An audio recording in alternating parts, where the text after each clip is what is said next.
Açılsın Karasu camalım, Şangur'da bile biz bugün, biz bugün.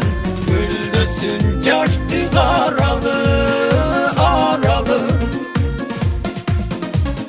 Karasın cerin solu özün aldın, sen desem uykum kaçı aşatlardım. Bol desen tüncarıt kançırak bolon, yüz buru unutmağana da saldım. Karanlıklar koldu çavaldım, açılsın eldin camalım. Şangur'da bile biz bugün, biz bugün. Güldüsün caştı aralı, aralı.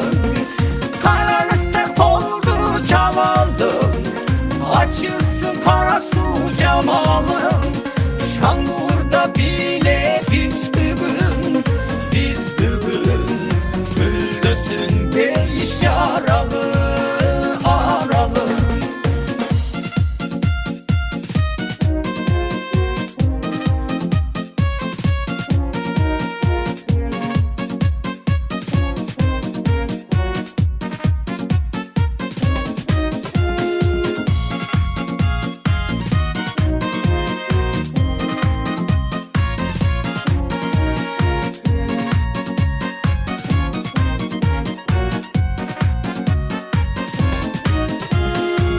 Arasın berek gelin sonunlayma, köyünde bürküt tanşı bulbul saray.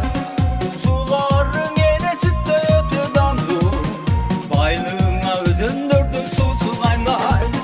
Karanlıkta koldu çavaldım, açılsın elin camalım.